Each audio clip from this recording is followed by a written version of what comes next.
نحمده ونصلي على رسوله الكريم اما بعد فاعوذ بالله من الشيطان الرجيم بسم الله الرحمن الرحيم رب اشرح لي صدري ويسر لي امري واحلل عقدة من لساني يفقهوا قولي اذا جاء نصر الله والفتح وَرَأَيْتَ النَّاسَ يَدْخُلُونَ فِي دِينِ اللَّهِ أَفْوَاجًا فَسَبِّحْ بِحَمْدِ رَبِّكَ وَاسْتَغْفِرْ إِنَّهُ كَانَ تَوَّابًا۔ شروع کرتی ہوں اللہ کے نام سے جو بے انتہا مہربان نہایت رحم فرمانے والا ہے۔ جب اللہ کی مدد آ جائے اور فتح اور تم دیکھو کہ لوگ خدا کے دین میں داخل ہو رہے ہیں فوج در فوج، تو اپنے رب کی تسبیح کرو اس کی حمد کے ساتھ اور اس سے بخشش مانگو، بے شک وہ معاف کرنے والا ہے۔ حضور اکرم صلی اللہ علیہ وسلم نے وہ مشن جو مکہ میں شروع کیا، یعنی لوگوں کو اللہ کی طرف بلانا اور انہیں ایک نیا نظام زندگی، ایک نیا طریقہ زندگی دین اسلام کا دینا، آپ سب جانتے ہیں کہ وہ ایسے حالات میں شروع ہوا جب آپ کے ساتھ صرف چند ایک لوگ تھے، گنتی کے لوگ جو انگلیوں پر گنے جا سکتے تھے۔ آپ صلی اللہ علیہ وسلم نے جس عظیم کام کا آغاز صرف چند افراد کے ساتھ کیا تھا، وہ بہت سی مشقتوں اور بہت سی تکلیفوں اور بہت سی کٹھن راہوں سے گزرتا ہوا بالآخر مدینہ میں آ کر تکمیل کو پہنچا۔ اسی کی مناسبت سے یہ سورت نازل ہوئی۔ اللہ کی وہ مدد جس کا نام فتح ہے وہ ہمیشہ دعوت کے راستے سے آتی ہے، لوگوں کو اللہ کے دین کی طرف بلانے سے آتی ہے، اور لوگوں کا جوق در جوق، گروہ در گروہ دین میں داخل ہونا یہ اللہ کی سب سے بڑی مدد ہے جو اللہ کی طرف پکارنے والے کسی بندے کے لیے اللہ کی طرف سے آتی ہے۔ نبی صلی اللہ علیہ وسلم کے لیے آخری زمانے میں 8 ہجری سے لے کر 10 ہجری تک ایسے ہی حالات پیدا ہوئے۔ 8 ہجری میں مکہ فتح ہو گیا، وہ شہر جہاں سے آپ کو اور آپ کے ساتھیوں کو نکال دیا گیا تھا، جہاں مسلمانوں کے لیے زندگی بسر کرنا تنگ کر دیا گیا تھا۔ اللہ تعالیٰ نے ایسے حالات پیدا کیے کہ آپ واپس اسی شہر کو فتح کر سکے۔ لیکن یہ سب کچھ کیسے ہوا؟ صبر اور تقوی کے ساتھ، مسلسل محنت اور کوشش کے ساتھ، اللہ تعالیٰ کے ساتھ تعلق رکھنے کی وجہ سے۔ لہذا جب یہ کام فتح مکہ سے شروع ہوا تو اس کے بعد 9 ہجری اور 10 ہجری میں ایسے حالات پیدا ہوئے کہ گروہ در گروہ لوگ مسلمان ہوئے، اور آپ صلی اللہ علیہ وسلم کے پاس کثرت کے ساتھ مختلف علاقوں سے وفد آنے لگے جنہوں نے اپنا سر اسلام کے لیے جھکا دیا۔ جب آپ کا یہ مشن مکمل ہوا تو اللہ تعالیٰ کی طرف سے آپ کو یہ حکم آیا کہ جب اللہ کی مدد اور فتح آ جائے اور تم دیکھو کہ لوگ خدا کے دین میں داخل ہو رہے ہیں فوج در فوج، تو پھر کیا کرو؟ ایسے حالات میں فسبح بحمد ربک، اپنے رب کی حمد کے ساتھ اس کی تسبیح بیان کرو۔ گویا یہ اس بات کا اظہار ہے کہ مومن کی فتح اس کے اندر کسی احساس تکبر کو پیدا نہیں کرتی۔ مومن کو جب اللہ تعالیٰ کوئی کامیابی عطا کرتا ہے، جب اس کا مشن مکمل ہوتا ہے، تو وہ کبھی بھی یہ نہیں سمجھتا کہ یہ میری کوشش کا نتیجہ ہے یا میرا کوئی ذاتی کمال ہے۔ وہ ہمیشہ یہ سمجھتا ہے کہ یہ اللہ کی مدد، اللہ کے اذن اور اس کی توفیق کے ساتھ ہوا ہے۔ لہذا وہ سارا کریڈٹ اپنی ذات کو دینے کی بجائے دوبارہ اللہ تعالیٰ کی طرف لوٹا دیتا ہے۔ کس طرح؟ اللہ تعالیٰ کی حمد و ثنا کر کے، اس کی تعریف اور اس کی تسبیح کر کے، ذکر کی کثرت کے ساتھ، اور پھر نہ صرف یہ کہ حمد و ثنا بلکہ واستغفرہ، اور اس سے بخشش طلب کر۔ نبی صلی اللہ علیہ وسلم معصوم تھے، آپ سے کبھی کوئی خطا نہیں ہوئی، اللہ تعالیٰ نے آپ کی تمام کمی بیشی پر درگزر فرمایا تھا، لیکن اس کے باوجود کیا سکھایا جا رہا ہے؟ واستغفرہ، اللہ سے بخشش مانگو۔ نبی صلی اللہ علیہ وسلم اپنے عام معمولات میں بھی دن میں 70 سے 100 بار استغفار کیا کرتے تھے، جب صحابہ کرام نے پوچھا کہ اللہ تعالیٰ نے تو آپ کے اگلے پچھلے تمام قصور معاف کر دیے، تو آپ کیوں استغفار کرتے ہیں؟ تو آپ نے فرمایا افلا اکون عبدا شکورا، کیا میں اللہ کا شکر گزار بندہ نہ بنوں؟ تو یہ اس نعمت کے ملنے پر دراصل ایک شکر گزاری بھی تھی کہ تیرا احسان ہے اے رب، اے مالک، کہ تو نے اس کام کو مکمل کیا، کامیابی عطا کی، لہذا اب تیری ہی شکر گزاری ہے، اور اس میں کوئی بھی اگر کمی بیشی ہے تو تیری ہی طرف رجوع کرتے ہیں۔ انہ کان توابا، بے شک وہ توبہ قبول کرنے والا بہت مہربان رب ہے۔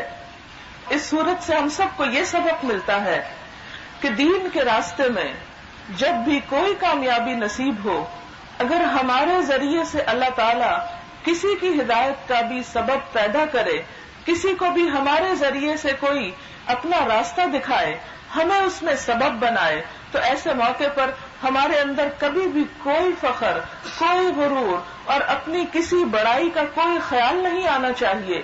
ایسے موقع پر ہمیشہ یہ سوچنا چاہیے کہ اللہ کا شکر ہے کہ جس نے مجھ سے یہ کام لے لیا، یہ کام کوئی اور بھی کر سکتا تھا، اس کا احسان ہے کہ اس نے اپنے دین کی خدمت کے لیے مجھے چن لیا۔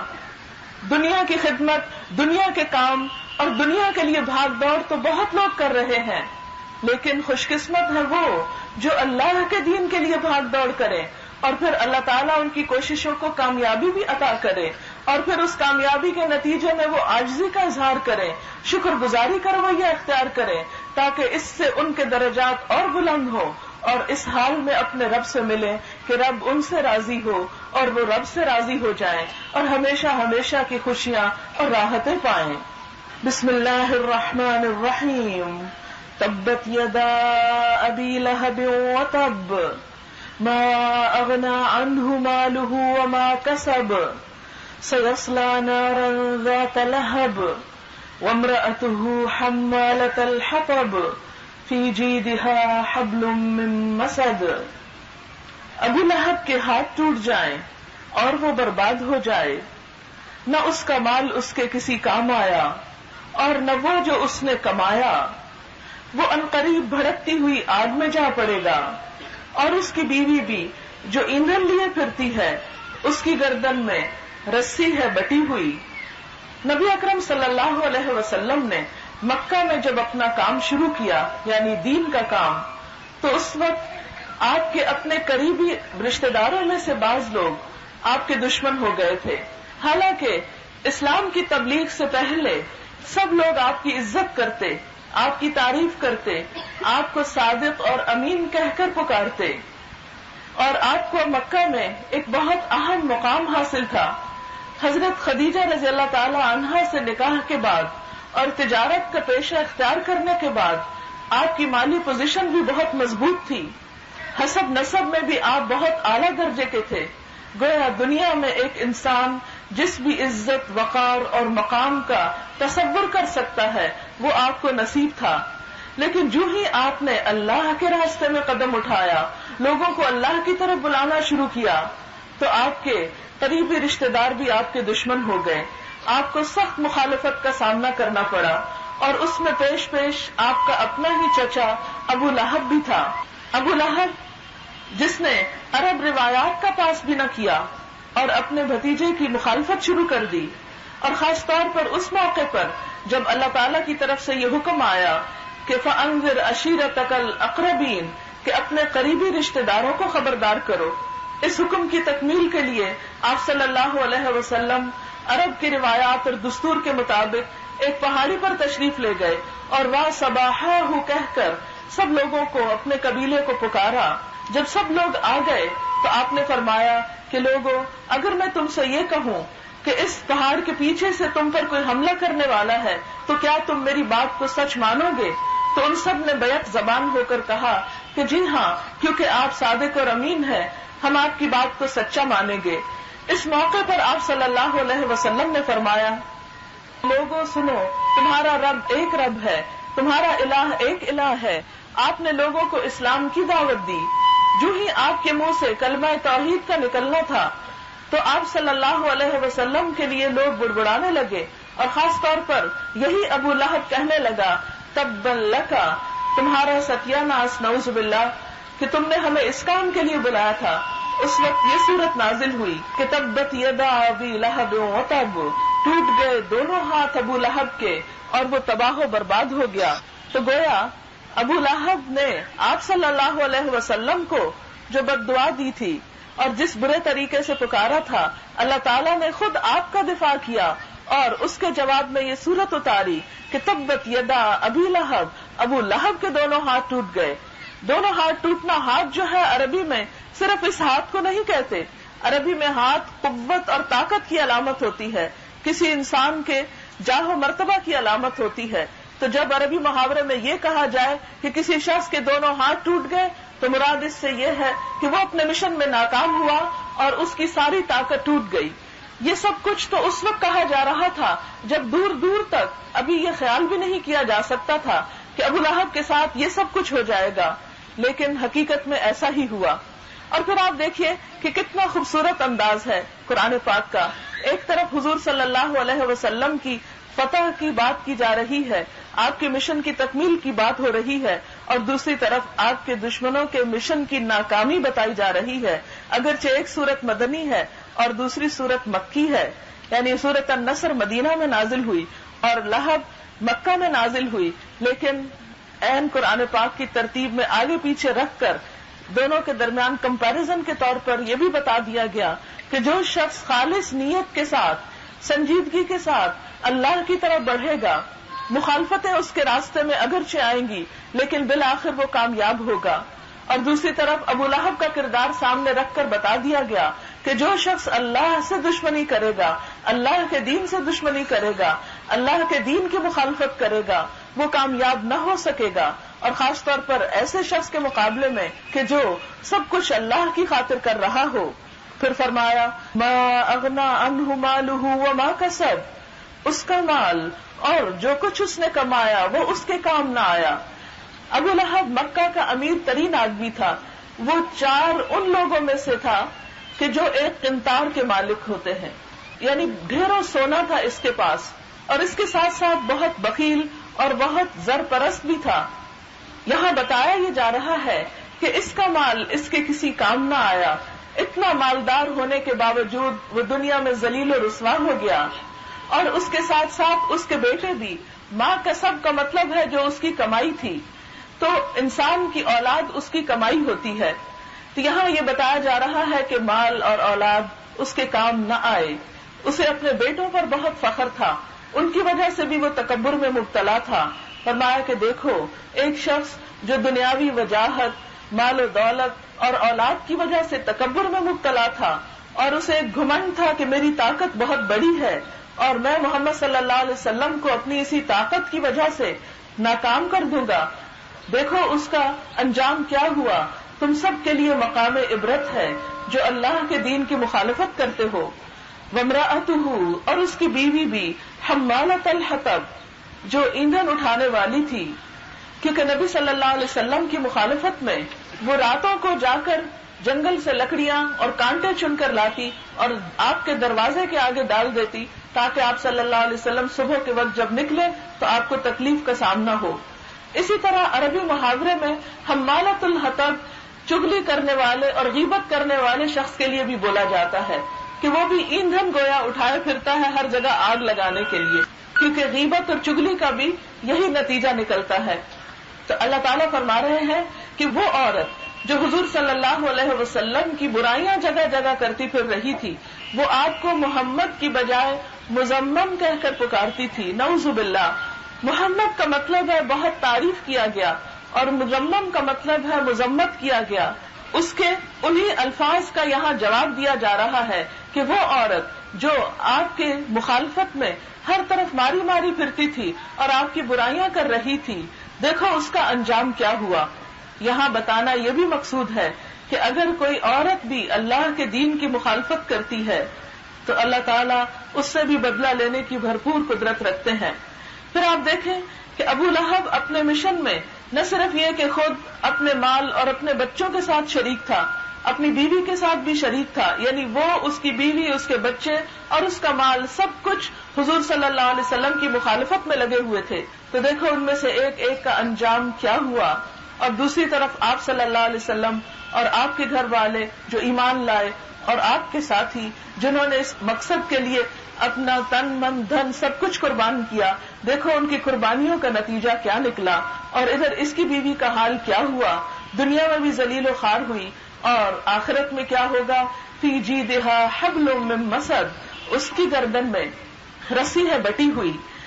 عربوں کے ہاں اس گردن کے لیے جس میں ہار ہوتا یا زیور ہوتا، جیت کا لفظ استعمال ہوتا ہے، تو وہ ایک بہت قیمتی ہار کی مالک تھی، ظاہر ایک مالدار شوہر کی بیوی تھی، تو عام طور پر وہ کیا کہا کرتی تھی، اپنا ہار اٹھا اٹھا کر بولتی تھی کہ میں محمد صلی اللہ علیہ وسلم کی مخالفت میں اس کو بھی بیچ ڈالوں گی، یعنی آپ کی مخالفت کرنے کے لیے اگر مجھے اپنا ہار بیچنا پڑا تو بیچ کر مال بھی لگا دوں گی، لیکن آپ کو نہیں چھوڑوں گی۔ اللہ تعالیٰ فرماتے ہیں کہ دیکھو اس کے ہار کا کیا حال ہوا، یہی ہار قیامت کے دن جہنم میں اس کے گلے کی رسی بن جائے گا جس سے وہ گھسیٹی جائے گی۔ اور یہ بھی روایات میں آتا ہے کہ جہنم کی آگ بھڑکانے میں ابو لہب کی بیوی لکڑیاں اٹھا اٹھا کر اپنی پیٹھ پہ لاد کر ڈالے گی، جس طرح وہ دنیا میں حضور صلی اللہ علیہ وسلم کو ستانے کے لیے کانٹے اور لکڑیاں اٹھا کر لایا کرتی تھی۔ تو مجموعی طور پر اس میں ہم سب کے لیے ایک بہت بڑا سبق ہے، اور وہ کیا ہے کہ ہمیں اللہ اور اس کے رسول صلی اللہ علیہ وسلم کی کسی بھی مخالفت سے، آپ کے بھیجے ہوئے دین کی کسی بھی مخالفت سے بچنا چاہیے، توبہ کرنی چاہیے، دین کا مذاق اڑانے سے، دینی شاعر کا مذاق اڑانے سے، دین کا کام کرنے والوں کا مذاق اڑانے سے اور ان کی مخالفت کرنے سے بچنا چاہیے، کیونکہ جو لوگ بھی سنسیئرلی بغیر دنیا کے کسی مفاد کے اللہ کے دین کی طرف لوگوں کو بلاتے ہیں، ہمارا فرض بنتا ہے کہ ان کا ساتھ دیں، ان کی مدد کریں، اپنے ذات کے ساتھ، اپنے مال کے ساتھ، اپنی اولاد کے ساتھ، نہ کہ ان کی مخالفت کریں۔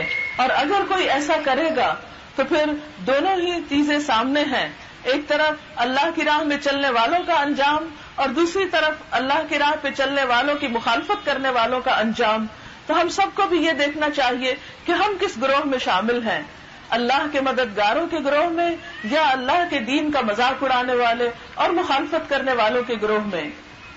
بسم اللہ الرحمن الرحیم، قل هو اللہ احد اللہ الصمد لم یلد ولم یولد ولم یکن لہ کفوا احد۔ کہہ دیجئے کہ وہ اللہ ایک ہے، اللہ بے نیاز ہے، نہ اس کی کوئی اولاد ہے اور نہ وہ کسی کی اولاد ہے اور کوئی اس کا برابر نہیں۔ قرآن پاک کے اختتام میں اللہ تعالیٰ کا خوبصورت انداز میں تعارف کرایا جا رہا ہے۔ قرآن پاک کی دعوت توحید کی دعوت ہے، قرآن پاک کی تعلیم کا مقصد اللہ کی طرف جانے کا سفر ہے، اللہ کے ساتھ جڑنا ہے، اللہ کا قرب پانا ہے۔ قرآن پاک انسان کیوں پڑھتا ہے؟ کہ اپنے رب کو پا سکے، اس کا قرب پا سکے، اس کو پہچان سکے، اس کی مرضی معلوم کر سکے اور اس کی اطاعت کر سکے۔ جب ایک شخص اللہ کی طرف چلتا ہے، اللہ کی طرف بڑھتا ہے، تو اسے قدرتی طور پر اللہ پاک سے محبت ہوتی ہے۔ جب یہ محبت پیدا ہوتی ہے تو پھر انسان کا یہ دل چاہتا ہے کہ وہ اپنے مالک کو پہچانے کہ وہ کون ہے، وہ کیسا ہے۔ نبی صلی اللہ علیہ وسلم نے ابتدا میں بھی جب لوگوں کو اللہ کی طرف بلایا تو لوگوں نے آ کر آپ سے یہی سوال کیا۔ کیا سوال تھا آپ کا؟ کہ اللہ تعالیٰ کون ہے، ہمارا رب کیسا ہے؟ تو اس وقت بتایا گیا کہ اللہ احد، اللہ ایک ہے، اللہ الصمد، اللہ بے نیاز ہے، لم یلد، اس کی کوئی اولاد نہیں، اس نے کسی کو جنم نہیں دیا، ولم یولد، اور نہ اس سے کوئی جنا گیا ہے، ولم یکن لہ کفوا احد، اور کوئی بھی اس کا ہمسر نہیں، اس جیسی کوئی چیز نہیں، لیس کمثلہ شیء۔ یہاں پر آپ دیکھیں کہ جتنا زیادہ کسی انسان کے دل میں اللہ تعالیٰ کے بارے میں تصور درست ہوگا، اللہ کی ذات کے بارے میں ہمارا خیال، ہماری سوچ، ہمارا امیجنیشن اور ہمارا تصور زیادہ بہتر ہوگا، اتنا ہی زیادہ اللہ تعالیٰ سے تعلق پیدا ہوتا چلا جائے گا۔ یہاں سورۃ الاخلاص میں جسے 1/3 قرآن پاک کے برابر بھی کہا گیا ہے، اللہ تعالیٰ کا ایسا تعارف پیش کیا گیا ہے کہ اگر آپ اپنی آنکھیں بند کر کے اس کو امیجن کریں تو ایک ایسی ہستی ہمارے تصور میں آتی ہے کہ جس جیسی کوئی اور چیز لگتی ہی نہیں، جس جیسی اور کوئی چیز ہے ہی نہیں۔ آپ دیکھیں کہ انسان ہمیشہ ایسی چیزوں کی تلاش میں رہتا ہے جو انوکھی ہو، نادر ہو، جو صرف اس کے پاس ہو، کسی اور کے پاس نہ ہو، اس کی کوئی اور مثال نہ ہو، اس کی کوئی اور کاپی نہ کرے۔ آپ نے دیکھا ہوگا کہ لوگ اینٹیکس کے پیچھے کیوں جاتے ہیں کہ پرانے زمانے کی ایسی چیزیں کہ جو اب دوبارہ نہیں بن سکتی یا دوبارہ کسی اور کے پاس ہو نہیں سکتی۔ لباس میں آپ دیکھیں تو آپ کا دل کیا چاہتا ہے کہ جو ہم پہنے وہ کوئی نہ پہنے ہوئے ہو، ہمارے گھر کا ڈیزائن ایسا ہو جو کسی اور کے پاس نہ ہو۔ لیکن آپ نے دیکھا ہوگا کہ دنیا کی کوئی چیز ایسی ہے ہی نہیں، ہر چیز کی نقل بن جاتی ہے، ہر چیز کی کاپی ہو جاتی ہے۔ لیکن اللہ تعالیٰ کی ذات، اس کی نہ کوئی کاپی کر سکتا ہے، نہ اس جیسا کوئی ہو سکتا ہے، نہ اس کے کوئی برابر ہونے کا بھی سوچ سکتا ہے۔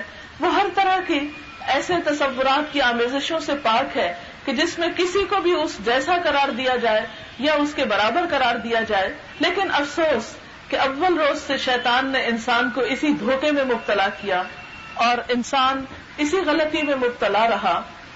یہاں پر یہی بتایا جا رہا ہے کہ ویسا کوئی نہیں، تم اس کے محتاج ہو، وہ کسی کا محتاج نہیں، وہ ہر چیز پر قدرت رکھتا ہے، وہ ہر چیز سے بلند ہے، اسے کسی اولاد کی ضرورت نہیں کیونکہ وہ زمین و آسمان کا مالک ہے، وہ کسی سے جنم نہیں لیا، اس جیسا کوئی نہیں، اس کے برابر کوئی نہیں، لہذا جب اس جیسا کوئی نہیں تو تم بھی اس کی طرف رجوع کرو اور ہر دوسری چیز سے بے نیاز ہو جاؤ۔ یہ سورت ہماری زندگی میں ایک اہم ترین رول ادا کرتی ہے۔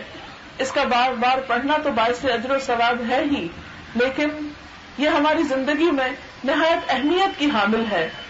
انسان جب یہ سوچتا ہے کہ میرا تعلق اس ہستی کے ساتھ ہے، میں اس کے آگے ہاتھ باندھتا ہوں، میں اس کے آگے ہاتھ جوڑتا ہوں، میں اس کے آگے ہاتھ اٹھاتا ہوں، میں اس کے آگے سجدہ کرتا ہوں، میں اس کے اوپر بھروسہ اور یقین کرتا ہوں کہ جس جیسا اور کوئی طاقتور نہیں، جس جیسا اور کسی کے پاس اختیار نہیں، وہ سب سے بلند و بالا اور اعلیٰ ہے، جس کے لیے میں ہر نماز میں اللہ اکبر کہہ کے ہاتھ اٹھاتا ہوں، تو قدرتی طور پر انسان کے دل میں محبت کی ایسی لہر پیدا ہوتی ہے، ایک ایسا خوشی کا تصور آتا ہے کہ جو کسی بھی اور چیز کے بارے میں سوچ کر نہیں آتا۔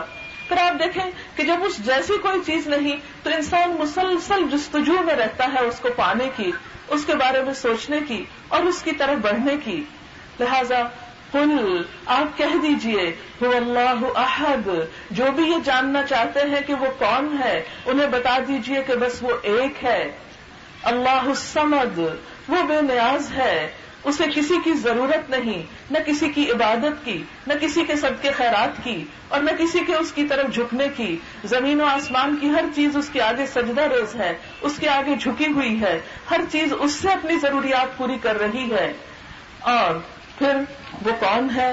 لم یلد ولم یولد، نہ کسی کو جنم دیا، نہ کسی سے جنم پایا، ایسی بے مثال چیز، ایسی تو کوئی بھی چیز نہیں کہ جو اس چیز میں اس کی برابری کر سکے، اور اس جیسا کوئی ہے ہی نہیں۔ لہذا اس ہستی کی طرف رجوع کرو، اس کے بن جاؤ۔ بسم اللہ الرحمن الرحیم، قل اعوذ برب الفلق من شر ما خلق ومن شر غاسق اذا وقب ومن شر النفاثات في العقد ومن شر حاسد اذا حسد۔ بسم اللہ الرحمن الرحیم، قل اعوذ برب الناس ملک الناس الہ الناس من شر الوسواس الخناس الذي يوسوس في صدور الناس من الجنة والناس۔ کہو میں پناہ مانگتا ہوں صبح کے رب کی، ہر اس چیز کے شر سے جو اس نے پیدا کی، اور تاریکی کے شر سے جب کہ وہ چھا جائے، اور گروہوں میں پھونکے مارنے والیوں کے شر سے، اور حاسد کے شر سے جب کہ وہ حسد کرے۔ کہو میں پناہ مانگتا ہوں لوگوں کے رب کی، لوگوں کے بادشاہ کی، لوگوں کے معبود کی، اس کے شر سے جو وسوسہ ڈالے اور چھپ جائے، جو لوگوں کے دلوں میں وسوسہ ڈالتا ہے۔ جنوں میں سے بھی اور انسانوں میں سے بھی. یہ دو صورتیں معوذتین کہلاتی ہیں. ان کے بارے میں حدیث میں آتا ہے، ابن عابس کہتے ہیں کہ حضور صلی اللہ علیہ وسلم نے مجھ سے فرمایا، ابن عابس کیا میں تمہیں نہ بتاؤں کہ پناہ مانگنے والوں نے جتنی چیزوں کے ذریعے اللہ سے پناہ مانگی ہے ان میں سب سے افضل کون سی چیز ہے؟ میں نے عرض کیا ضرور یا رسول اللہ صلی اللہ علیہ وسلم. تو آپ نے فرمایا قل اعوذ برب الفلق اور قل اعوذ برب الناس. انسان پناہ کیوں چاہتا ہے؟ پناہ کیوں مانگتا ہے؟ پناہ کی ضرورت کب پیش آتی ہے؟ جب انسان اپنے آپ کو کمزور سمجھتا ہے، جب انسان اپنے آپ کو خطرات میں گھرا ہوا سمجھتا ہے، جب انسان اپنے آپ کو تنہا سمجھتا ہے، جب یہ دیکھتا ہے کہ اس کے لیے ہر طرف مشکلات ہیں، اسے کوئی ایسی جگہ چاہیے، کوئی ایسی ہستی چاہیے کہ جو اسے اپنے دامن میں سمیٹ لے، جو اس کی حفاظت کرے، جو اس کی تمام ضروریات پوری کرے، جو اس کے کام آ سکے، جو اس کو سہارا دے سکے، جو اس کی مدد کر سکے. تو ایسے میں انسان اپنے دائیں بائیں آگے پیچھے دیکھتا ہے تو اسے کوئی اور ایسا نظر نہیں آتا جو اتنا مضبوط، اتنا طاقتور اور اتنا بڑا ہو جیسا اللہ رب العزت ہے. لہذا ہمیں یہ سکھایا گیا کہ دنیا کے غموں، دنیا کی پریشانیوں اور فکروں میں تم اپنے آپ کو اللہ کے حوالے کرو.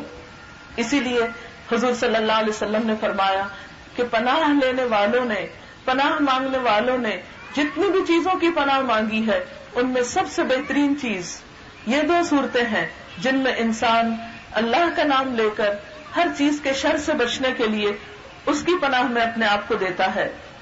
حضرت عقبہ بن عامر سے روایت ہے، فرماتے ہیں کہ نبی صلی اللہ علیہ وسلم نے فرمایا، کیا تم نے ان آیات پر غور کیا جو آج کی رات مجھ پر نازل ہوئی؟ ایسی آیات اس سے قبل ہرگز نہیں دیکھی گئیں. یعنی اتنی خوبصورت اور بہترین آیتیں ہیں کہ اس سے پہلے ہرگز نہیں دیکھی گئیں. اور وہ یہ ہیں، قل اعوذ برب الفلق اور قل اعوذ برب الناس. حضرت جابر روایت کرتے ہیں کہ رسول اللہ صلی اللہ علیہ وسلم نے مجھ سے کہا، اے جابر پڑھو. میں نے کہا کیا پڑھوں؟ میرے ماں باپ آپ پر قربان. آپ نے فرمایا پڑھو قل اعوذ برب الفلق اور قل اعوذ برب الناس. میں نے ان کو پڑھا. آپ صلی اللہ علیہ وسلم نے فرمایا انہیں پڑھو، اس جیسی صورتیں تم نہ پڑھو گے. یعنی ان صورتوں کا پڑھنا بہت فضیلت کا باعث ہے. ان صورتوں کو خاص طور پر صبح اور شام 3 بار پڑھنا انسان کو ہر طرح کے شر سے محفوظ رکھتا ہے. اس کے علاوہ نبی صلی اللہ علیہ وسلم رات کو جب بستر میں لیٹتے تھے تو ان صورتوں کو پڑھ کر اپنے ہاتھوں پر پھونک مارتے اور پھر اپنے تمام جسم پر اپنے ہاتھوں کو پھیرتے، گویا ان کے ذریعے دم کرتے تھے. کیونکہ قرآن پاک کے الفاظ میں بھی برکت ہے، ان کے اندر بھی تاثیر ہے. تو انسان کے جسم کو لاحق ہونے والی مختلف تکلیفوں، بیماریوں اور مختلف اثرات جو بسا اوقات انسان کو معلوم نہیں ہوتے، بسا اوقات آپ ہر طرح کے علاج کرواتے ہیں، ہر ڈاکٹر کے پاس جاتے ہیں، آپ اپنے بدن میں تکلیف اور بے چینی محسوس کرتے ہیں لیکن ڈاکٹرز کہتے ہیں کہ ساری رپورٹس کلیئر ہیں، آپ کو کوئی تکلیف نہیں، پھر بھی آپ سمجھ نہیں پاتے کہ مجھے کیا ہے. تو ایسی تمام تکلیفوں سے بچنے کے لیے یہ صورتیں بہترین علاج ہیں. سنت کے مطابق عمل کرتے ہوئے رات کو اپنے ہی ہاتھوں سے خود اپنے اوپر دم کر کے مسح کریں اور ان صورتوں کو پڑھ کر پھونک لیں تو انشاءاللہ تعالی بہت سی ایسی تکلیفوں سے جن کو ہم جانتے بھی نہیں انشاءاللہ حفاظت ہوگی اور ان سے بچت ہوگی. فرمایا قل اعوذ برب الفلق، کہہ دیجئے میں پناہ چاہتا ہوں صبح کے رب کی. فلق کا لفظ جو ہے وہ صرف صبح کے لیے ہی استعمال نہیں ہوتا. فلق کا مطلب ہوتا ہے پھاڑنا. قرآن پاک میں ایک جگہ پر آتا ہے فالق الحب والنوى، اللہ تعالیٰ گٹلی اور دانے کا پھاڑنے والا ہے. اسی طرح رات کے اندھیرے کو دن میں بدلنے والا، یعنی رات کی تاریکی میں شگاف کر کے دن کی روشنی لانے والا، وہ بھی اللہ رب العزت ہے. یہ دو کام ایسے ہیں کہ جو انسانوں کے بس میں نہیں. یعنی اگر ان دو آیات کی روشنی میں فلق کا مفہوم لیا جائے تو آپ دیکھیں کہ انسان گٹلی کو کیسے توڑتا ہے، کسی ہتھوڑی یا پتھر سے توڑ کے باہر کیا نکلتا ہے، اس سے کچھ حاصل نہیں اللہ یہ کہ کوئی کھانے والی چیز ہو اس کے اندر. لیکن اللہ تعالیٰ تمام چیزوں کو اسی طریقے پر اگاتے ہیں, اور جس طرح وہ گٹلی کو پھاڑتے ہیں وہ بے مثال طریقہ ہے. دیکھیں کہ زمین کے اندر گٹلی ہوتی ہے, اندھیرے میں اس میں پانی پڑتا ہے تو ایک خاص جگہ سے کٹ آتا ہے. جب ہم توڑتے ہیں تو گٹلی کیسے ٹوٹتی ہے, کبھی کہیں سے ٹوٹ جاتی, کبھی کہیں سے ٹوٹ جاتی, کبھی مفید چیز بیچ میں سے نکلتی ہے اور کبھی وہ چیز بھی اندر کی ٹوٹ جاتی ہے. لیکن اللہ تعالیٰ جب زمین کے اندر سے گٹلی کو اور دانے کو پھاڑ کے اس میں سے پودا نکالتے ہیں تو کتنی بہترین چیز ہے. یہ سارا سبزہ اسی عمل کا نتیجہ ہے.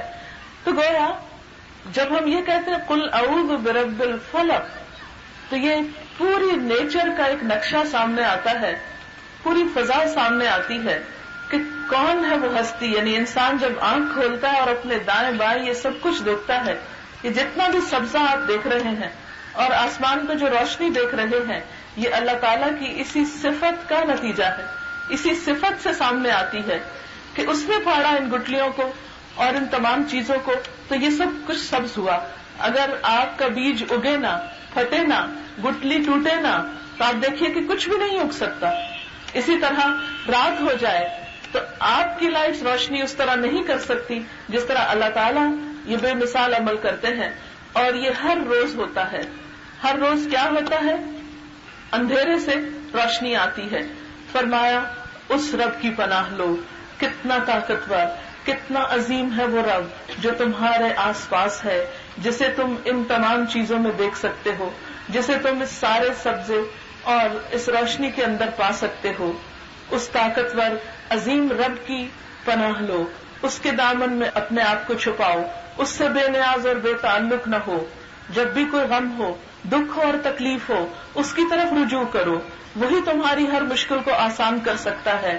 کیا کوئی اور ایسا ہے جو آسمان کے اندھیرے کو دن کی روشنی میں بدل سکے؟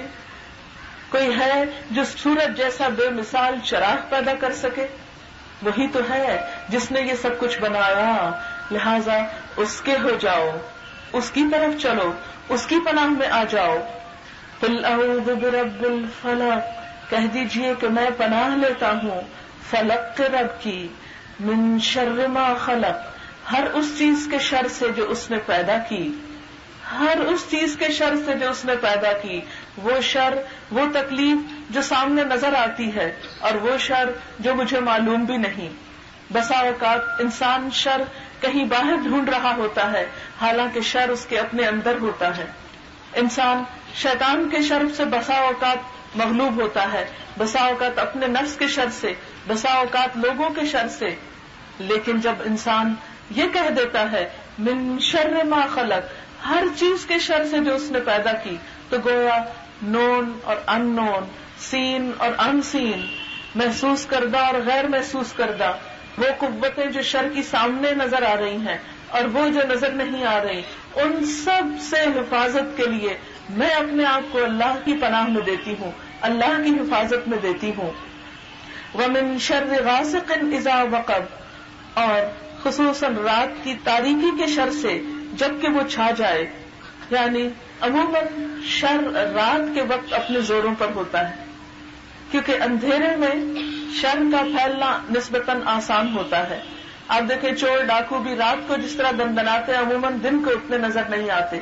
اسی طرح زمین کے حشرات میں سے جو تکلیف دہ چیزیں ہیں وہ بھی رات کو نکلتی ہیں, اور بسا اوقات انسان کی طرف بڑھتی ہے تو انسان کو پتہ نہیں چلتا. اسی طرح اور چیزیں بھی رات کے وقت پھیلتی ہیں. مثلا نبی صلی اللہ علیہ وسلم نے فرمایا کہ شام کے وقت اپنے بچوں کو باہر نہ نکلنے دو, کیونکہ جنات کے لشکر اس وقت زمین پر پھیل جاتے ہیں. تو یہ شر خاص طور پر اگر دن میں ہو تو آپ دیکھ کر بھی اس کا کچھ نہ کچھ دفاع کر سکتے ہیں, لیکن رات کو ہو تو اس وقت آپ اس کا مقابلہ عموماً نہیں کر پاتے. اس لیے خصوصی طور پر تاریکی یا اندھیرے کے شر سے پناہ مانگی گئی. وَمِن شَرِّ النَّفَّاثَاتِ فِي الْعُقَدِ, اور گرہ میں پھونکے مارنے والیوں کے شر سے. یہاں اشارہ ہے جادو کے شر کی طرف. جیسے اچھے کلمات انسان پہ اثر کرتے ہیں, مثلا کوئی آپ کی تعریف کرے تو آپ کو خوشی ہوتی ہے, اسی طرح برے کلمات بھی آپ پہ اثر کرتے ہیں. کوئی آپ کو گالی دے تو اس کا بھی آپ پہ اثر ہوتا ہے. جس طرح اللہ تعالیٰ کا کلام آپ پر ایک اچھا اثر ڈالتا ہے, ایسے ہی برا کلام آپ پر برا اثر بھی ڈال سکتا ہے. تو جادو کی ایک مشہور قسم جو ہمیشہ سے دنیا میں رہی ہے اور جسے لوگ عموماً استعمال کرتے رہے ہیں اپنے دشمنوں کے خلاف، وہ کیا ہے کہ دھاگے کے اندر گرے لگا کر کلام پڑھ کر اس میں پھونک مار دینا. اس سے عموماً کیا کیا جاتا ہے اس طریقے سے کہ کسی کے رزق بند کرنے کی نیت کی جاتی ہے، کسی کی اولاد بند کرنے کی، یہ شوہر اور بیوی کے تعلق میں ایک دوری اور کولڈنس پیدا کرنے کی. ایسے شر ہر دور میں موجود رہے.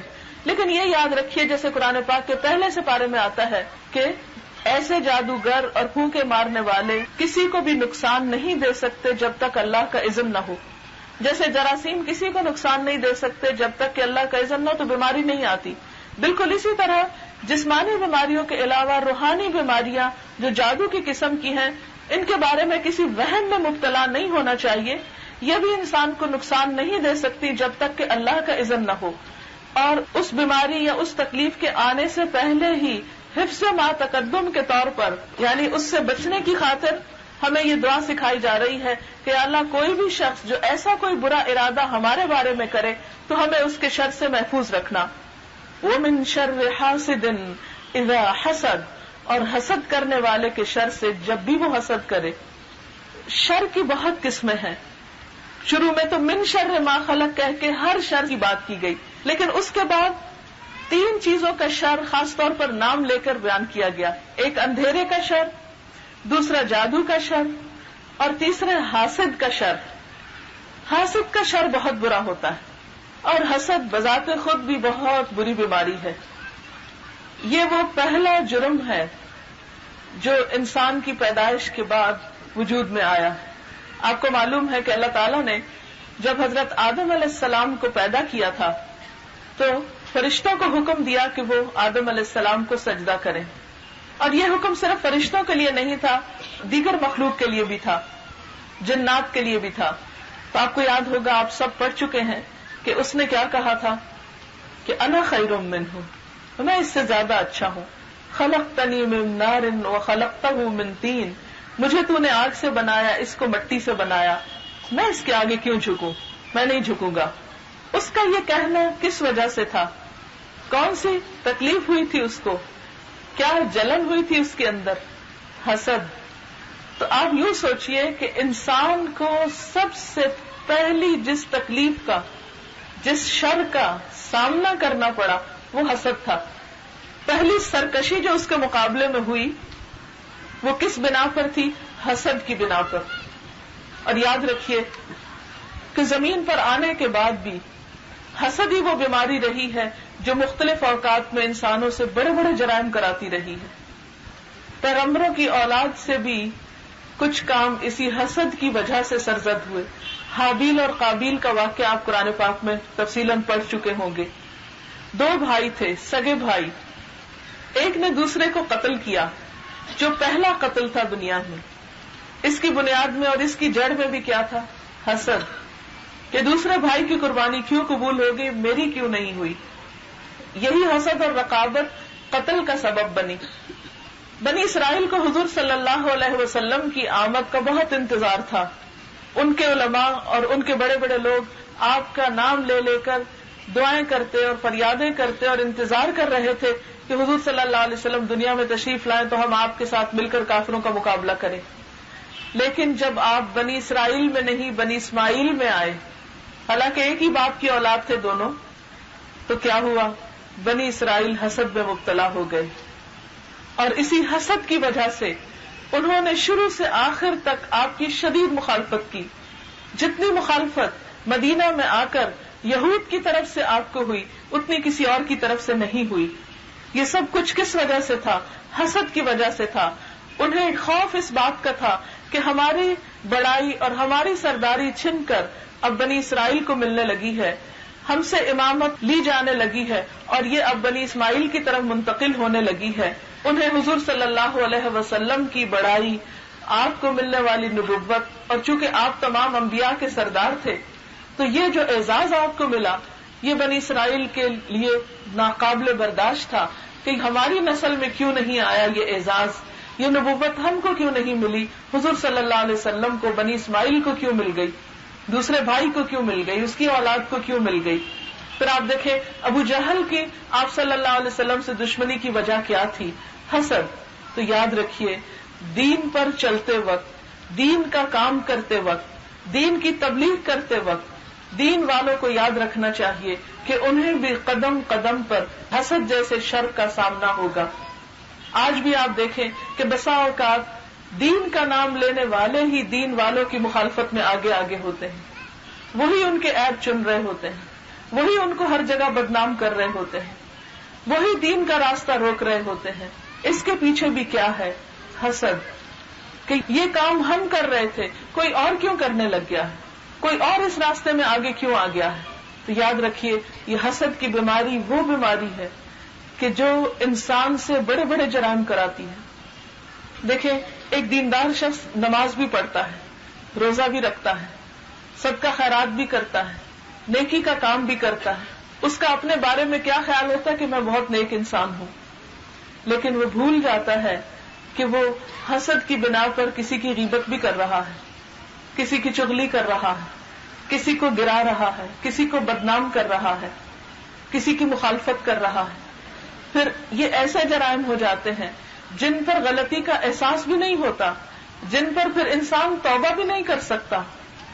اور عام طور پر دیکھا گیا ہے اگر آپ دو لوگوں کے پاس بھی بیٹھیں تو آپ دیکھیں گے کہ فوراً کسی تیسرے کی کوئی نہ کوئی برائی شروع ہو جائے گی. کبھی آپ غور کریں کہ یہ کیوں کسی کے پیچھے پڑ گئے، کیوں برائی ہو رہی ہے کسی تیسرے کی. تو آپ اگر اس کی طے میں پہنچیں گے تو وہی جذبہ حسد ہوگا. حسد ہوتا کیا ہے؟ دراصل کسی کی کامیابی، کسی کی اچھائی اور بھلائی دیکھ کر صبر نہ کرنا اور یہ تمنا اور خواہش کرنا کہ اس سے چھن جائے اور یہ سب کچھ مجھے مل جائے. ورنہ رشک تو جائز ہے. رشک کیا ہے کہ یا اللہ اس کو جو خوبی اور بھلائی اور عزت افزائی اور جو تو نے نیک نامی اس بندے کو دی، یا اللہ تو مجھے بھی دے. لیکن حسد کیا کہ یا اللہ اس سے چھن جائے، یہ اس میدان میں آگے نہ بڑھے. آپ دیکھیں کہ ہمارے معاشرے میں کس قدر لیگ پولنگ ہے. کوئی شخص کسی بھی قسم کا اچھا کام شروع کرے، ہو نہیں سکتا کہ اس کی مخالفت نہ ہو. جب تک وہ کچھ نہیں کرے تو سب اس کو بھولے رہتے ہیں، جب وہ کوئی کام شروع کر دے تو سب ہاتھ دھو کے اس کے پیچھے پڑ جاتے ہیں. یعنی معاشرے میں کتنی برائیاں ہو رہی، قتل، چوری، ڈاکے، زنا، معلوم نہیں کیا کچھ ہو رہا ہے. لیکن ہمیں فرصت نہیں کہ ان برائیوں کے خاتمے کے لیے کچھ کوشش کریں. ہاں اگر کوئی اور کوشش کرنے لگے تو اس کے پیچھے ہاتھ دھو کے ضرور پڑ جائیں گے. اس لیے جو شخص بھی اس پورے قرآن کو پڑھ لے، آخر میں اسے کیا نصیحت کی جا رہی ہے کہ اب تم جب عمل کے میدان میں نکلو گے، جب تم سیکھنے کے بعد اس کو سکھانے کے لیے نکلو گے تو کیا ہوگا؟ حسد کا سامنا ہوگا. تمہارا یہ اچھا کام لوگوں کی نگاہ میں کھٹکے گا، وہ اس پر چین سے نہیں بیٹھیں گے. اب تمہاری مخالفت شروع ہوگی، اب تمہیں ستایا جائے گا. پھر انسان کا دل چھوٹا ہونے لگتا ہے، انسان کا دل تھوڑا ہونے لگتا ہے کہ میں تو اتنی نیک نیتی سے اچھا کام کرنے نکلا ہوں، میری مخالفت کیوں ہو رہی ہے؟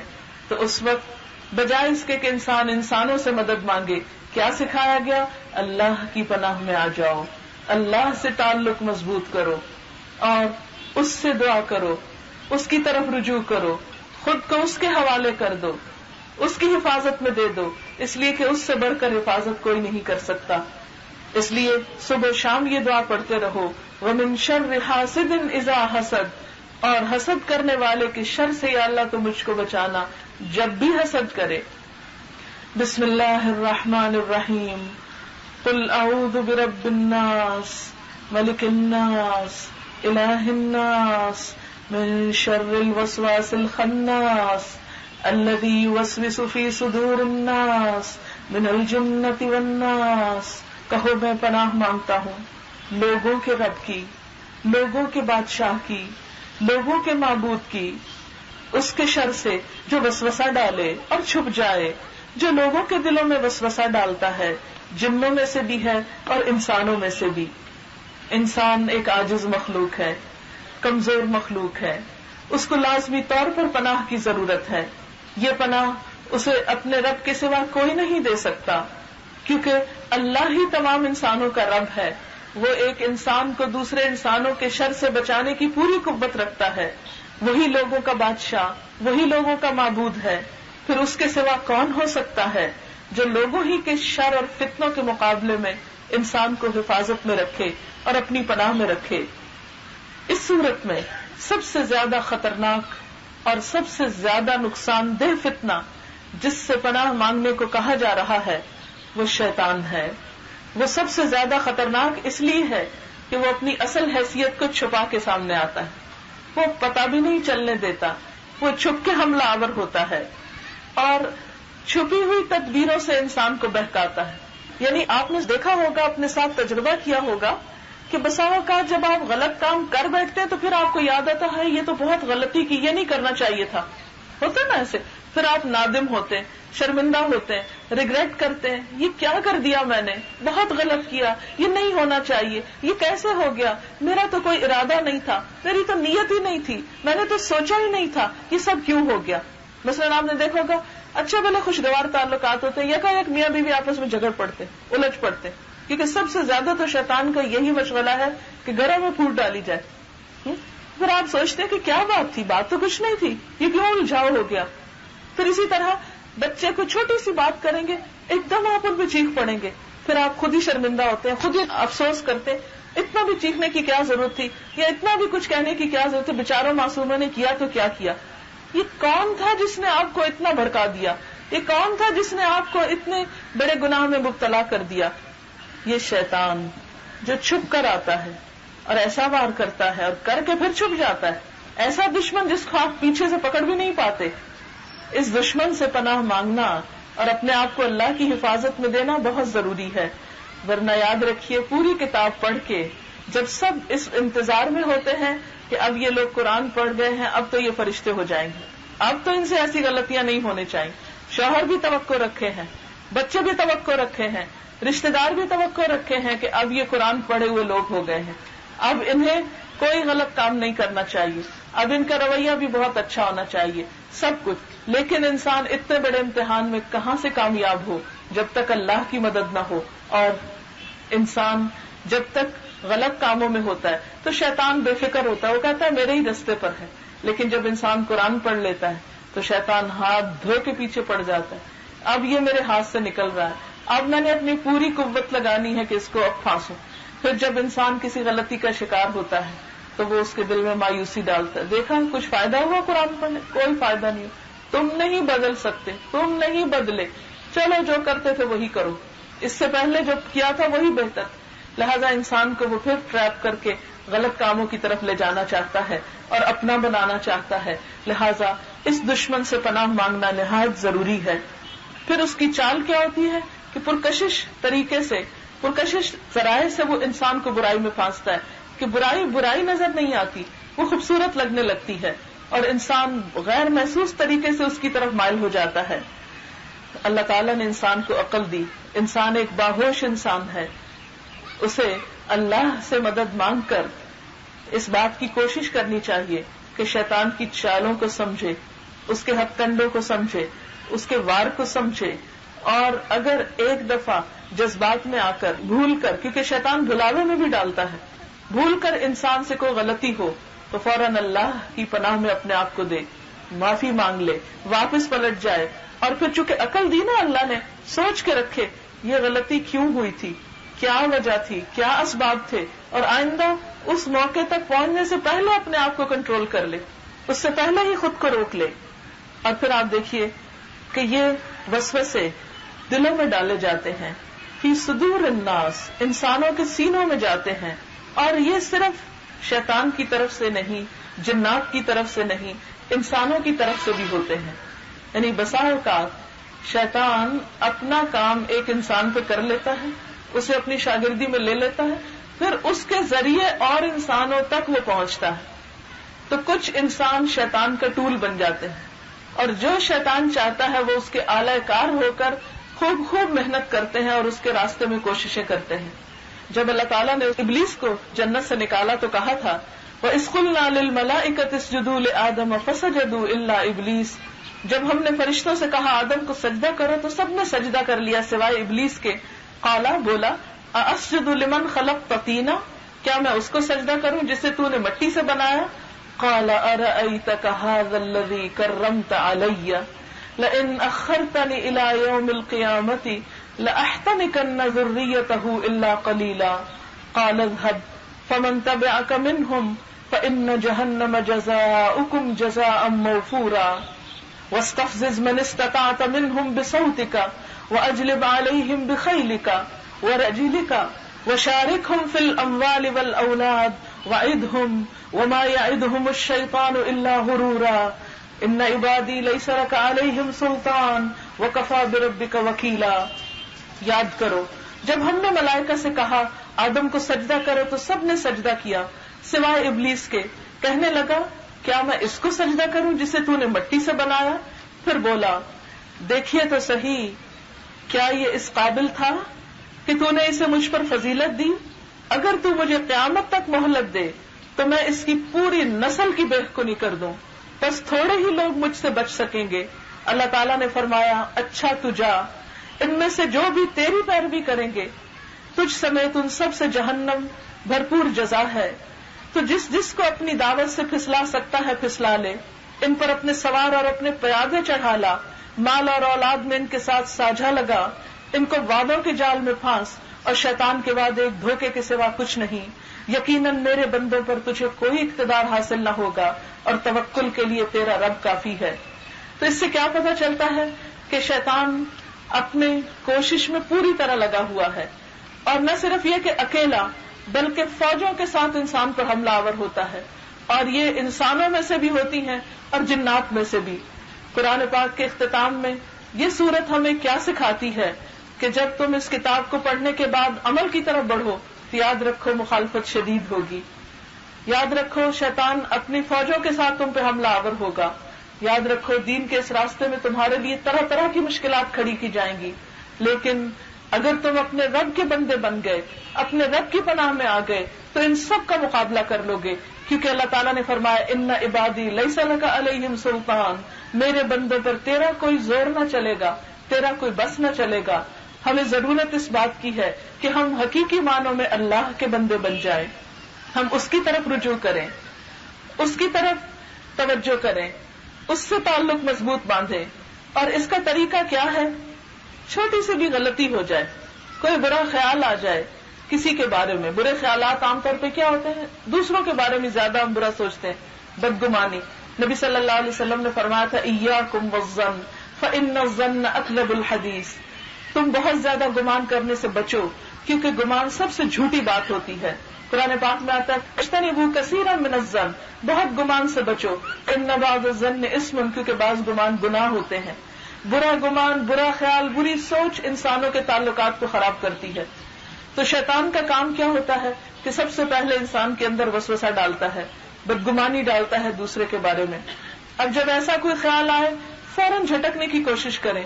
اگر کسی انسان کے بارے میں بری سوچ آئے فوراً اس کی کوئی اچھائی یاد کریں تو انشاءاللہ وہ برا خیال دور ہو جائے گا. پھر اسی طرح اگر زبان سے کوئی بری بات نکل گئی ہے، کوئی غیبت ہو گئی، چغلی ہو گئی، کچھ ہو گیا، یا کسی کو کوئی تانا دے بیٹھے، کیونکہ اسی کے بعد ہی زیادہ دل میں تکلیف اٹھتی ہے نا کہ دل کی خوشی اور نور چھن جاتا ہے. یاد رکھیے ہم دوسروں کو برا کہتے ہیں، یہ دوسروں کے لیے برا سوچتے ہیں، یہ دوسروں کے لیے برے الفاظ زبان سے نکالتے ہیں، اور اس کا فوری نقصان خود ہمیں ہوتا ہے. فوراً دل کا سکون، خوشی، اطمینان، دل کا نور، روشنی، وہ سب کچھ چھننے لگتا ہے، وہ فوراً آف ہونے لگتا ہے. اس لیے ان چیزوں سے اس لیے بھی بچنا چاہیے کہ اس میں کسی کا تو نقصان بعد میں ہوگا، پہلے اپنا ہو جائے گا. جس طرح کسی گندی چیز کو آپ اپنے منہ پہ نہیں لگنے دیتے، گندے خیال کو دل پہ نہ لگنے دیں. جس طرح آپ اپنے منہ سے کوئی گندی چیز نہیں کھاتے، اسی طرح منہ سے گندی باتیں بھی نہ نکالیں.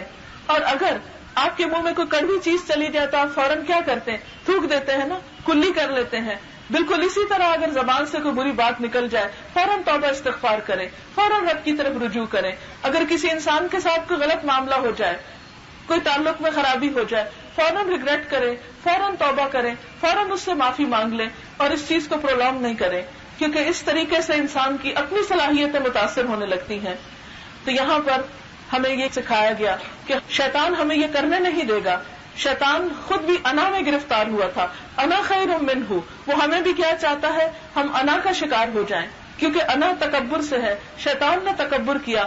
اللہ نے ہمیں اپنی عبادت کے لیے پیدا کیا، بندگی ہم سے چاہیے، بندہ بنا کے بھیجا، اور ہمارا امتحان بھی یہی ہے کہ ہمارے اندر بندگی کی خو کتنی آتی ہے.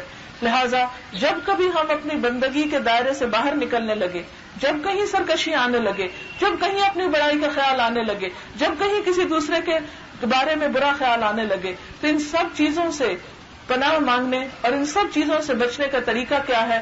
اسی وقت اسی جگہ کھڑے کھڑے اللہ تعالیٰ کو پکارے، یا اللہ تو میری مدد کر، یا اللہ تو میری مدد کر کے میری زبان صحیح بات کیا کرے، یا اللہ تو میری مدد کر کے میرا دل لوگوں کے بارے میں صاف رہے، یا اللہ تو میری مدد کر کے میں زیادہ سے زیادہ اپنے وقت، اپنی قوت اور صلاحیت کو اچھے سے اچھے کام میں لگاؤں۔ جہاں غلطی ہو، یاد رکھیے کہ غلطی یا گناہ دل پہ ایک سیاہ نقطہ ہوتا ہے، اس سیاہ نقطے کو باقی نہ رہنے دیں، استغفار میں دیر نہ کریں، توبہ میں تاخیر نہ کریں، سستی نہ کریں۔ اللہ تعالیٰ ہر بندے کی توبہ قبول کرتے ہیں، اور اس وقت تک توبہ قبول ہوتی ہے جب تک کہ بندے کا آخری وقت نہیں آ جاتا۔ کبھی مایوس نہ ہو کہ نہیں میرے گناہ تو اتنے ہیں وہ معاف نہیں ہو سکتے۔ کتنا بھی بڑا جرم ہو معاف ہو سکتا ہے اگر آپ سچے دل سے اللہ تعالیٰ کی طرف رجوع کریں۔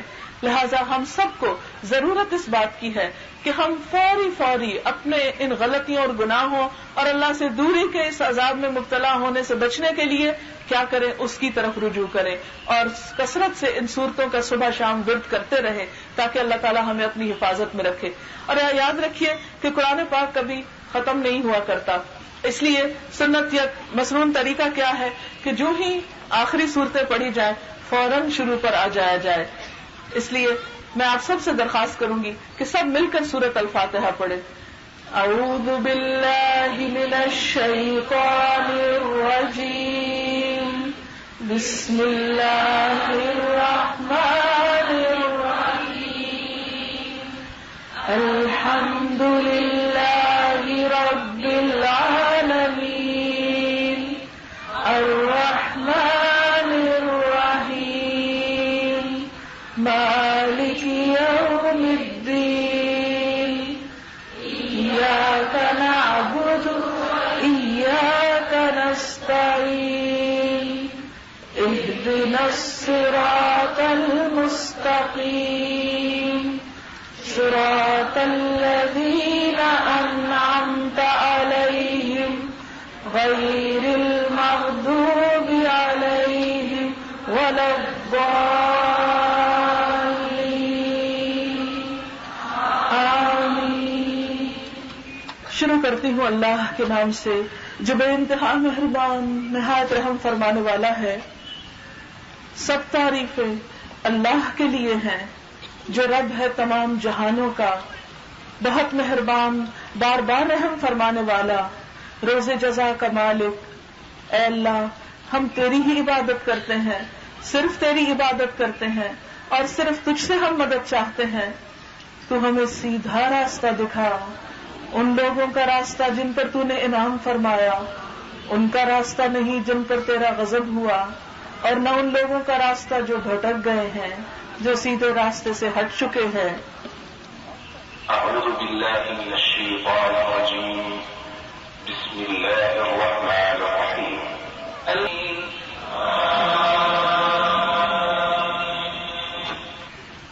سورۃ الفاتحہ قرآن پاک کا آغاز، قرآن پاک کا افتتاح، قرآن پاک کی ابتدا ہے۔ الحمدللہ سے قرآن پاک کی ابتدا ہوتی ہے کہ سب تعریف سب شکر اللہ کے لیے ہے، اس لیے کہ اس جیسی کوئی اور ہستی ہے ہی نہیں۔ الحمدللہ ہمارے دین کی روح ہے، قرآن کی تعلیم ہمارے اندر شکر کے جذبات پیدا کرتی ہے۔ اللہ کی عبادت اور اللہ کی اطاعت بندے کو شکر گزار ہونا سکھاتی ہے، اور ایک بندہ جب شکر گزار ہو جاتا ہے تو اس کے دل میں ایک سکون، ایک خوشی اور ایک اطمینان بھر جاتا ہے۔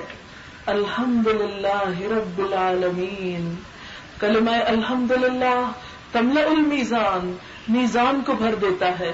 ایک بندہ جب خوشی کے ساتھ اپنے پورے احساس کے ساتھ یہ کہتا ہے الحمدللہ، سب تعریف اللہ کے لیے، سب شکر اس کے لیے، اور قرآن عظیم جیسی نعمت کی تکمیل پر بھی سب شکر اسی کا، ساری تعریف اسی کی، اسی نے توفیق دی، اسی نے یہ راستہ دکھایا، اسی نے اسے مکمل کرنے کی سعادت عطا کی۔ رب العالمین، جو ساری کائنات کا رب ہے، جو سب کو پیدا کرنے والا ہے، سب کا مالک ہے، سب کو پال رہا ہے، سب کی تمام ضروریات پوری کر رہا ہے۔ الرحمن. سب کچھ دینے کے باوجود ہم تو طرح طرح کے گناہ کرتے ہیں, طرح طرح کی غلطیاں کرتے ہیں, لیکن وہ ہماری ان ساری خطاؤں کے باوجود اپنا رزق ہم سے نہیں روکتا, اپنی رحمت ہم سے نہیں روکتا. بہت ہی مہربان, سب ترواں سے بڑھ کے پیار کرنے والا, ہماری غلطیوں کے باوجود بار بار ہم پر نگاہ کرم کرنے والا, ہمارے بھٹکنے کے باوجود ہمیں اپنے راستے پہ لانے والا, بہت ہی مہربان. ہماری واپسی اسی کی طرف ہے, وہی رب ہے, اسی نے پیدا کیا, اسی کی طرف واپس جانا ہے, جہاں سے آئے ہیں وہی لوٹنا ہے. وہی اس دن کا مالک ہوگا جب ہمارے اعمال نامے کھلیں گے, جب ہمیں جزا اور سزا بتائی جائے گی, دکھائی جائے گی, اور ہم سب کو اپنے انجام تک پہنچایا جائے گا. اس دن کا مالک صرف وہی ہے, کسی اور کے پاس کوئی اختیار نہ ہوگا, سارا اختیار اس دن اللہ کے پاس ہوگا. الملک یومئذ للہ, وہ جسے چاہے گا بخشے گا, جسے چاہے گا عذاب دے گا, جسے چاہے گا اپنی رحمت میں ڈھانپ لے گا. ایسی ہستی, اس سے بھلا ہم کیسے بے نیاز ہو سکتے ہیں, اس سے کیسے منہ موڑ سکتے ہیں, اس سے غافل ہو کر کیسے جی سکتے ہیں, اسے کیسے بھلا سکتے ہیں. اسی سے تو ہماری زندگی وابستہ ہے, اسی سے ہمارا انجام وابستہ ہے. ہمارے لیے اس کے سوا کوئی چارہ نہیں کہ ہم اسی کی طرف رجوع کر لیں, اسی کی عبادت کریں. اس لیے ہم سب کو یہی کہنا چاہیے, اس کا عہد کرنا چاہیے, اس کی نیت اور ارادہ کرنا چاہیے کہ ایاک نعبد, صرف تیری ہم عبادت کرتے ہیں, صرف تیری ہی عبادت کریں گے, صرف تیرے ہی وفادار ہوں گے, صرف تیرے ہی آگے سر جھکائیں گے, صرف تیرے ہی لیے سجدہ کریں گے, صرف تجھے سے دعا مانگیں گے, صرف تیری ہی خاطر ہماری نماز, تیری ہی خاطر ہماری قربانی, تیری ہی لیے ہمارا جینا, تیرے ہی لیے ہمارا مرنا. اللہ, ہمارے اس عہد میں, ہمارے ان ارادوں میں تو ہماری مدد فرما. ایاک نستعین, صرف تجھ سے ہم مدد چاہتے ہیں, اس لیے کہ تو مدد دینے پہ قادر ہے, مخلوق تو ساری محتاج ہے. یا ایھا الناس انتم الفقراء الی اللہ, اے لوگو تم سب اللہ کے محتاج ہو. یا اللہ, ہم تو کمزور ہستیاں ہیں, یا اللہ ہم تو بہت ہی معمولی چیز ہیں, اصل طاقت تو تیرے پاس ہے, تو ہی ہماری مدد کرے گا تو ہم تیرے راستے پہ چل سکتے ہیں. اہدنا الصراط المستقیم, راستہ دکھانا بھی تیرا کام ہے. اللہ تو ہمیں راستہ دکھا, سیدھا راستہ, اس راستے پہ تو ہمیں چلا, اس راستے پہ ہمیں استقامت عطا کر اور ہمیں اپنی منزل تک پہنچا. ہم آخری لمحوں میں بھی بھٹک نہ جائیں. تیری توفیق کے ساتھ, تیری مدد کے ساتھ, تیرے سہارے ہمارا یہ سفر آسان کر دے. اہدنا الصراط المستقیم, ہمیں زندگی گزارنے کا وہ سلیقہ اور وہ طریقہ اختیار کرنے کی توفیق دے, وہ راہیں دکھا جن پہ چل کے ہم تیرے بن جائیں, تجھ تک پہنچ جائیں, تجھے راضی کر سکیں, تجھے خوش کر سکیں. صراط الذین انعمت علیہم, ہمیں ان لوگوں کا ساتھی بنا, ہمیں ان لوگوں کا پیروکار بنا, ہمیں ان لوگوں کے پیچھے چلا جن پر تو نے انعام کیا, جن سے تو راضی ہو گیا, جن سے تو محبت کرتا ہے, جن سے تو راضی ہے. اللہ, ہمیں بھی ان لوگوں کے راستے پہ چلا. غیر المغضوب علیہم, اللہ ان لوگوں کا ساتھی نہ بنانا, ان کے راستے پہ نہ چلانا جن پر تیری ناراضگی ہوئی, جن پر تیرا غضب ہوا, جو تیرے راستے سے دور ہو گئے, جنہوں نے وہ کام کیے جن سے تو ناراض ہوا. یا اللہ, ہمیں ان لوگوں کا ساتھ نہیں چاہیے, ہمیں تو ان لوگوں سے دور رکھنا. وَلَضَّالِّينَ, اور نہ بھٹکنے والوں کا راستہ چاہیے, اس لیے کہ راستہ تو ایک ہی سیدھا ہے جو تیری طرف لے کر آتا ہے. یا اللہ, ہمیں تو ہر اس پگڈنڈی سے بچا, ہر اس راستے سے بچا, ہر اس ڈائیورشن سے بچا کہ جو ہمیں تجھ سے دور لے جانے والی ہو. ہمیں ہر اس انسان سے بچا, ہر اس کام سے بچا, ہر اس چیز سے بچا جو ہمیں تجھ سے دور کرنے والی ہو. تو ہمیں اپنی رحمت, اپنی توفیق کے ساتھ, اپنے اذن کے ساتھ اپنے پسندیدہ بندوں میں شامل کر لے. تو ہم سے وہ کام لے لے جس سے تو راضی ہو جائے. ہماری زندگی کو, ہمارے مال کو, ہماری اولاد کو, ہمارے جسم و جان کو, ہمارے اوقات کو, ہماری صلاحیتوں اور ذہانتوں کو اپنی رضا میں قبول کر لے. ہم سے اپنے دین کا کام لے لے. تو ہم سے راضی ہو جا, تو ہمیں اپنا بنا لے. شیطان کو اور اپنے دشمنوں کو ہم پہ حاوی نہ ہونے دینا. یا اللہ, مرتے دم تک اس راستے پر استقامت عطا فرمانا. اسی پر ہمارا اختتام ہو، اسی پہ ہمارا انجام ہو، اور تو ہمیں اپنی رحمت سے ڈھانپ لے، ہم تجھ سے اس حال میں ملے کہ تو ہم سے راضی ہو جائے اور ہماری آنکھیں تیرے دیدار سے ٹھنڈی ہو جائیں۔ آمین۔ اللہ تو ہماری دعاؤں کو قبول فرما لے۔ ان دعاؤں کے جواب میں اللہ تعالی ہمیں کتاب ہدایت عطا کرتے ہیں۔ الف لام میم ذالک الکتاب لا ریب فیہ ھدی للمتقین۔ الف لام میم، یہ کتاب جس میں کوئی شک نہیں، یہ تقوی والوں کو ہدایت دینے کے لیے ہے۔ کون ہے تقوی والے؟ جن کے دلوں میں اللہ کی محبت ہے، جن کے دلوں میں خیر ہے، جو اپنے رب سے ڈرتے ہیں، جو اپنے رب کو چاہتے ہیں، جو اس کا قرب پانا چاہتے ہیں، ان کے لیے ایک راستہ، کتاب کا راستہ۔ ذالک الکتاب، وہ کتاب جس میں کوئی شک نہیں، یقین کی قوت، ایمان کی طاقت دیتی ہے۔ جو چاہتا ہے اپنے رب سے ملے، جو چاہتا ہے اطمینان اور پرسکون زندگی بسر کرے، جو چاہتا ہے کہ اس پر کوئی خوف اور غم نہ ہو، اس کے لیے کھلی دعوت ہے۔ ذالک الکتاب، آؤ پکڑو اس کتاب کو، رجوع کرو اس کتاب کی طرف، کھولو اس کتاب کو، پڑھو اس کتاب کو، سمجھو، غور و فکر کرو، اور پڑھ کر بند نہ کر دو، اس کو پڑھتے چلے جاؤ، سیکھتے اور سکھاتے چلے جاؤ۔ خیرکم من تعلم القرآن وعلمہ، تم میں بہترین وہ لوگ ہیں جو قرآن سیکھیں اور سکھائیں، جو اس کتاب ہدایت سے جڑ جائیں۔ لہٰذا میں اسی چیز کی طرف آپ سب کو دعوت دیتی ہوں کہ وہ لوگ جو قرآن سیکھ چکے ہیں، ان کے لیے یہ فریاد کرتی ہوں، ریکویسٹ کرتی ہوں کہ اسے بند کر کے نہ رکھیں۔ یہ اب آپ کی دوست ہے، یہ آپ کی ساتھی ہے۔ قبر میں بھی یہی آپ کی دوست ہوگی، دنیا کے دوست ساتھ چھوڑ جائیں گے، حشر میں بھی اسی کے ساتھ روشنی ملے گی۔ لہٰذا بہترین انسان بننے کے لیے اس کا ساتھ نہیں چھوڑنا۔ اب اس کو سیکھ لیا ہے تو مزید سیکھنا ہے اور اسے سکھاتے چلے جانا ہے۔ انسان جب سکھاتا ہے تو اور سیکھتا ہے، جو کچھ آتا ہے اسے آگے پہنچانا ہے۔ اور جو لوگ ابھی تک اس راستے کی طرف نہیں آئے، ان کے لیے بھی یہی کہوں گی کہ ایک دفعہ آ کر تو دیکھیں، ایک دفعہ یہ لطف چکھ کے تو دیکھیں، ایک دفعہ اس کی بہاریں تو دیکھیں، ایک دفعہ اس کی روشنی کو تو محسوس کریں۔ اس لیے کہ دنیا کی کوئی نعمت اس جیسی نہیں۔ جیسے اللہ کی ذات پوری مخلوق پر بلند ہے، ایسے ہی اس کا کلام سارے کلاموں، اس کا علم سارے علوم سے افضل ہے۔ آپ نے دنیا میں جو کچھ بھی سیکھا وہ آپ نے سیکھ لیا، لیکن کچھ وقت اپنی زندگی کا، کچھ لمحات، کچھ گھنٹے اس کتاب کے لیے بھی ضرور نکالیں۔ جہاں جہاں جیسے بھی موقع میسر آئے اس سے اپنا تعلق قائم کریں۔ جب آپ اس کو لے کر اٹھیں گے تو اللہ اس کے ذریعے کچھ قوموں کو عزت دیتا ہے، اور جو اس کو چھوڑ دیتے ہیں اللہ ان کو ذلیل کر دیتا ہے۔ آج امت مسلمہ کو ذلت اور پستی سے نکالنے والی یہی یہ کتاب ہے۔ یہ محفوظ ترین کلام ہے اللہ کی نعمت، جس میں کوئی تبدیلی نہیں ہوئی۔ جو بھی اس کی طرف بڑھے گا اس کی زندگی میں برکتیں ہی برکتیں ہوں گی، رحمتیں ہی رحمتیں ہوں گی۔ اور پھر یہ وہ لوگ ہوتے ہیں جو ایمان رکھتے ہیں غیب پر، جو نماز قائم کرتے ہیں، جو اللہ نے ان کو دیا اس میں سے خرچ کرتے ہیں، جو متعصب نہیں ہوتے، وسیع دل کے مالک ہیں، پچھلی کتابوں کو بھی مانتے ہیں اور ہر اس چیز کو مانتے ہیں جو نبی صلی اللہ علیہ وسلم پر نازل کی گئی، اور وہ آخرت پر یقین رکھتے ہیں، وہ منزل کو سامنے رکھ کر سفر کر رہے ہیں۔ ایسے ہی لوگ اپنے رب کی طرف سے آئی ہوئی ہدایت پر ہیں۔ اولئک علی ھدی من ربہم واولئک ھم المفلحون۔ یہی لوگ کامیابی کے لیے کس کا دل نہیں چاہتا؟ وَأُولَئِكَ هُمُ الْمُفْلِحُونَ۔ اس کتاب سے تعلق قائم کرنے والوں کے لیے اور اس کے مطابق زندگی بسر کرنے والوں کے لیے عظیم خوشخبری ہے کہ یہی لوگ دراصل کامیاب ہونے والے ہیں۔ تو آئے ہم سب کامیابی کے راستے کا سفر شروع کریں۔ وآخر دعوانا ان الحمد للہ رب العالمین۔ سبحان اللہ والحمد للہ ولا الہ الا اللہ واللہ اکبر ولا حول ولا قوة الا باللہ العلی العظیم۔ سبحان اللہ وبحمدہ عدد خلقہ ورضا نفسہ وزنة عرشہ ومداد کلماتہ۔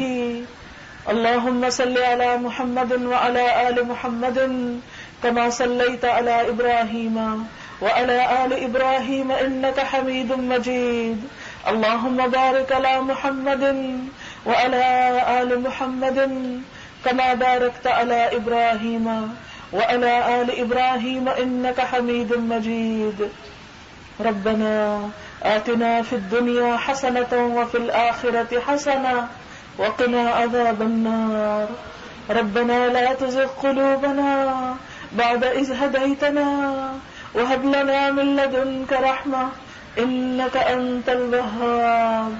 ربنا هب لنا من أزواجنا وذرياتنا قرة أعين واجعلنا للمتقين إماما ربنا لا تؤاخذنا إن نسينا أو أخطأنا ربنا ولا تحمل علينا إصرا كما حملته على الذين من قبلنا ربنا ولا تحملنا ما لا طاقة لنا به واعف عنا واغفر لنا وارحمنا أنت مولانا فانصرنا على القوم الكافرين يا حي يا قيوم برحمتك نستغيث لا إله إلا الله أنت الحليم الكريم سبحان الله رب العرش العظيم والحمد لله رب العالمين رب نسألك موجبات رحمتك وعزائم مغفرتك والغنيمة من كل بر والسلامة من كل اسم لا تدع لنا ذنبا إلا غفرته ولا هما إلا فرجته ولا حاجة هي لك رضا إلا قضيتها يا أرحم الراحمين اللهم إنا نعوذ بك من جهد البلاء اللهم إنا نعوذ بك من جهد البلاء ودرك الشقاء وسوء القضاء وشماتة الأعداء يا حي يا قيوم برحمتك نستغيث اللهم إنا نعوذ بك من زوال نعمتك وتحول عافيتك وفجاءة نقمتك ومن جميع سخطك يا حي يا قيوم برحمتك نستغيث لا حول ولا قوة إلا بالله لا حول ولا قوة إلا بالله لا إله إلا أنت سبحانك إني كنت من الظالمين لا إله إلا الله وحده لا شريك له له الملك وله الحمد وهو على كل شيء قدير لا إله إلا أنت سبحانك إني كنت من الظالمين یا اللہ پاک جو کچھ بھی قرآن پاک میں سے پڑھا گیا ہے تو اپنی رحمت سے اسے قبول فرما جن بچیوں نے اس کو پڑھا ہے جنہوں نے اس کو پڑھایا ہے ان کی زندگی میں برکت پیدا فرما ان کے کاموں میں برکت پیدا فرما یا اللہ تو اس کوشش کو قبول فرما یا اللہ جس کسی نے جو بھی اس کام میں تعاون کیا ہے ان سب کے لیے اس کام کو ان کے لیے صدقہ جاریہ بنا دے یا رب العالمین اس کتاب کی برکت سے ہمیں دنیا اور آخرت میں عزت عطا فرما یا اللہ ہمیں ان لوگوں میں شامل کر لے جو تیرے دین کی خدمت کرتے ہیں ہماری نیتوں کو اپنے لیے خالص کر لے یا اللہ ہمیں اپنے نفس کے شر سے بچا لے یا اللہ ہمیں شیطان کے شر سے بچا ہمیں حاسدوں کے حسد اور شر سے بچا ہر چیز کے شر سے محفوظ رکھنا یا اللہ اس کتاب کو پڑھنے میں اگر کوئی کمی بیشی ہو گئی ہو کوئی پڑھانے سکھانے میں کسی قسم کی کوئی ایسی بات ہو گئی ہو جو آپ کو پسند نہ آئی ہو تو ہم سب سے درگزر فرما اور ہمیں اس راستے کی ہدایت عطا فرما جو تیرا پسندیدہ راستہ ہے یا اللہ تو ہمیں بھٹکنے سے بچا لینا یا اللہ تو تمام لوگوں کو جو بھی آئے ہیں ان کا آنا قبول فرما یا اللہ سب کو صحت زندگی عطا فرما یا اللہ ایمان والی زندگی عطا فرما